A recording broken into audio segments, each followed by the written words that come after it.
Saudari-saudaraku terkasih dalam Tuhan Yesus Kristus, selamat pagi dan berkah dalam. Kita bertemu kembali dalam renungan harian kita, Rabu 7 Desember 2022.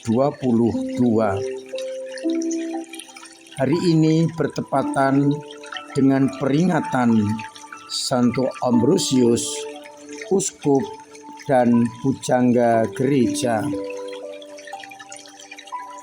Ambrosius lahir di wilayah Galia, Prancis tahun 340,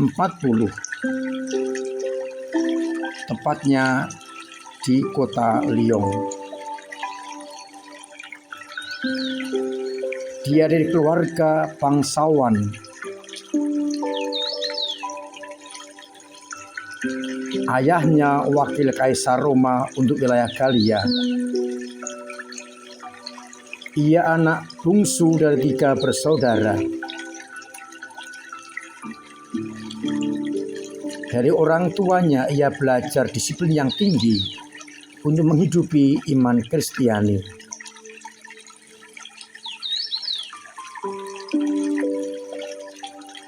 Setelah ayahnya meninggal, Ambrosius kembali ke Roma bersama ibu dan kedua kakaknya.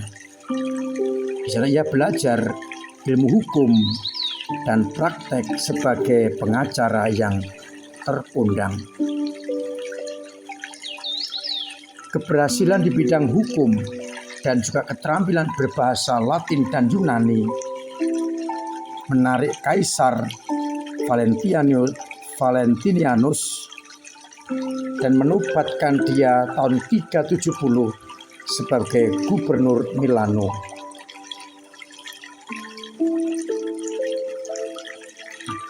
Pada waktu Uskup Milano meninggal, timbullah pertikaian tentang siapa yang akan mengganti uskup ini, karena ada perpecahan antara penganut Kristen Ortodok dan penganut Arianisme.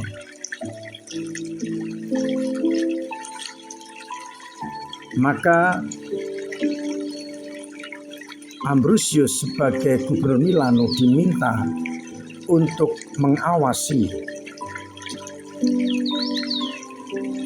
agar tidak terjadi bentrok antara mereka. Ketika Ambrosius menjadi penengah dan membacakan tata tertib mengenai pemilihan uskup, seorang anak kecil berteriak, "Uskup Ambrosius, Uskup Ambrosius." Akhirnya semua sepakat untuk memilih Ambrosius sebagai uskup Milano. Namun ia menolak karena ia merasa tidak layak. 2 hal yang menghambat atau yang menjadi alasan untuk penolakan. Yang pertama, ia belum dibaptis. Dan kedua, ia tidak pantas memangku jabatan itu. Karena desakan umat, akhirnya ia menerima tugas itu. Ia berturut-turut menerima tapisan, sakramen-sakramen dan tapisan yang diperlukan, hingga akhirnya ditapiskan menjadi uskup.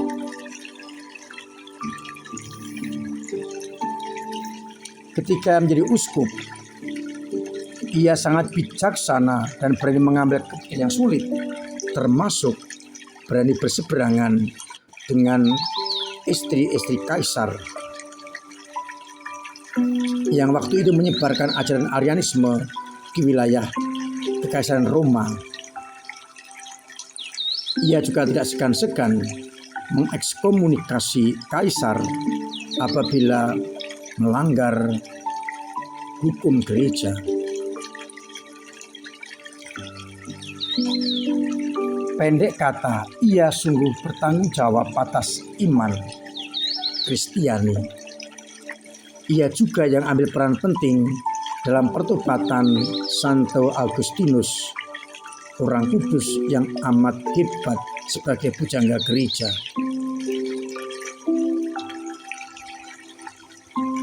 Ia benar-benar menjaga iman dari rongrongan para bid'ah. Kita bersyukur atas kegigihan Santo Ambrosius ini di dalam menegakkan iman.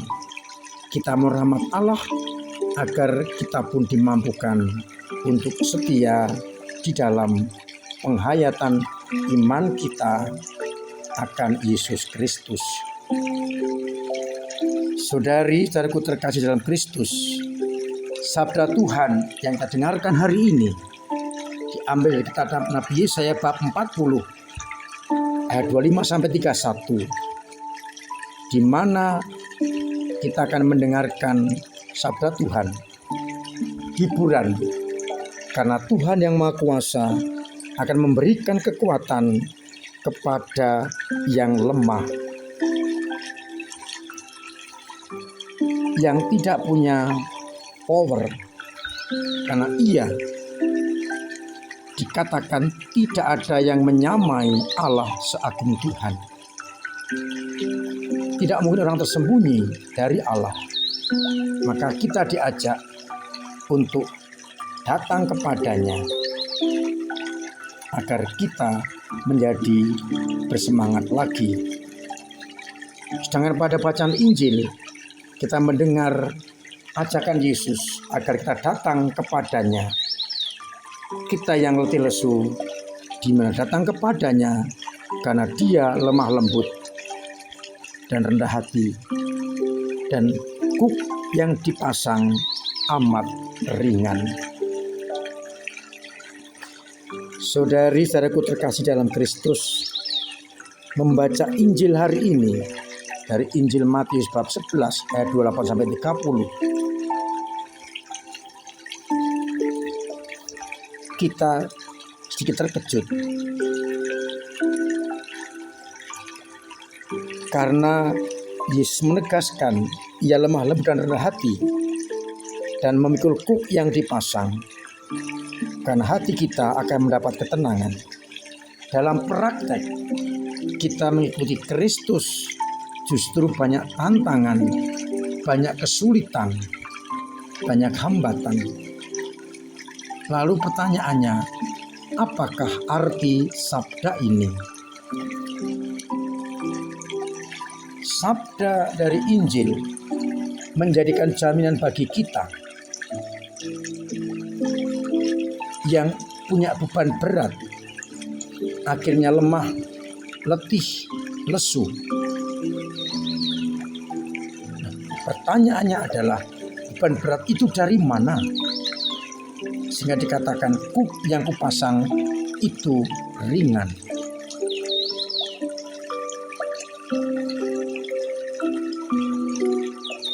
Kutipan ini diajarkan kepada orang-orang waktu itu yang kita tahu sudah menganut agama Yahudi, yang dijejali, dipenuhi dengan aturan-aturan yang memberikan beban berat. Harus ini, harus itu. Jangan ini, jangan itu. Pendek kata, beban-beban berat dipasangkan pada bahu orang-orang Yahudi dengan tanda kutip aturan agama, sehingga beban-beban itu menjadikan hidup berat. Dan Tuhan datang, Tuhan Yesus, untuk menyempurnakannya dengan hukum yang ringan. Kuk itu akan menjadi ringan bila kita melaksanakan apa yang menjadi perintah Tuhan. segala perintah, hukum, aturan dari perjanjian lama dan yang juga dibuat oleh orang-orang Yahudi disempurnakan dengan hukum yang ringan, yakni hukum cinta kepada Allah dan cinta kepada manusia, yakni hukum kasih.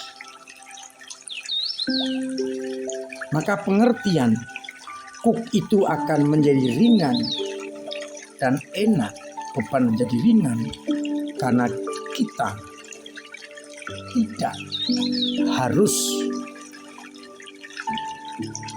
terpaku kaku untuk melaksanakan hukum itu.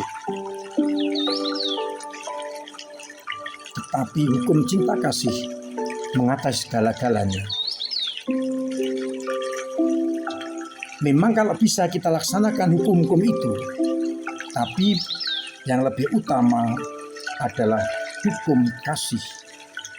Dengan demikian, kita tidak terbebani oleh hukum aturan-aturan dari produk perjanjian lama yang kadang-kadang memberatkan kita. Sehingga bersama Yesus dengan hukum kasih, kita akan menjadi ringan. Karena sumber utama bukanlah hukum perjanjian lama, tetapi hukum utama adalah Allah yang pada bacaan pertama tegaskan Allah yang Maha Kuasa memberikan kekuatan kepada yang lemah. Oleh karena itu, kita pun harus berani menghadap Dia yang lemah lembut dan rendah hati, agar beban-beban kita karena tanggungan-tanggungan entah karena hukum dan macam-macam bisa dilepaskan dengan melaksanakan hukum kasih itu. Oleh karena itu, mari kita datang bukan kepada siapa-siapa, tapi datang kepada Dia yang mampu untuk memberikan kelegaan kepada kita. Dialah Yesus Kristus, Tuhan kita. Maka mari kita serahkan seluruh beban hidup kita kepada Tuhan dengan melaksanakan hukum kasih, agar akhirnya kita menjadi lega, ringan beban kita, dan dengan ringan pula kita hidup mengabdi Tuhan. Semoga kita semakin mampu datang hanya kepada Dia yang mampu meringankan beban-beban kita. Tuhan memberkati kita sekalian. Amin. Marilah kita berdoa. Bapa yang penuh kasih, kami bersyukur karena putra-Mu memberikan janji kepada kami kelegaan bila kami datang kepadanya. Biarlah kami mengikuti perintahnya yang ringan, yaitu perintah cinta kasih, lebih dari perintah yang lain, agar beban kami semakin ringan.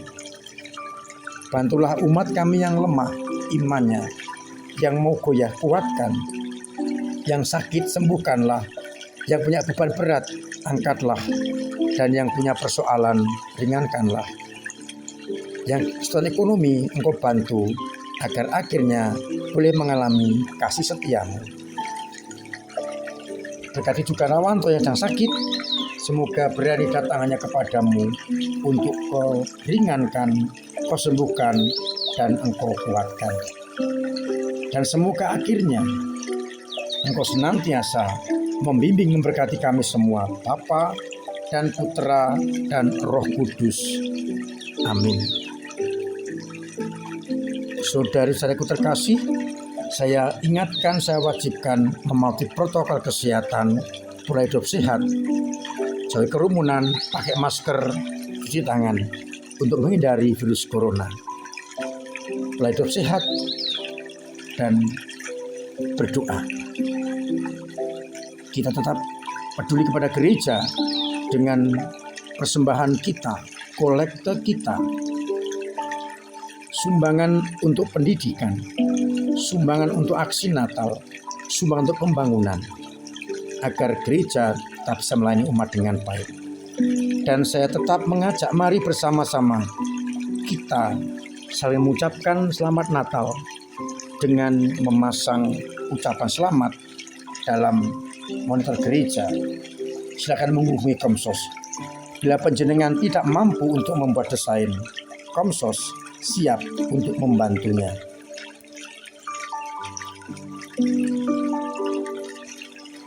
Semoga kita, teman-teman kita, keluarga kita, kita dorong, kita ketuk, saling mengucapkan selamat Natal, sehingga kita semakin mengenal keluarga ataupun usaha-usaha dari mereka-mereka.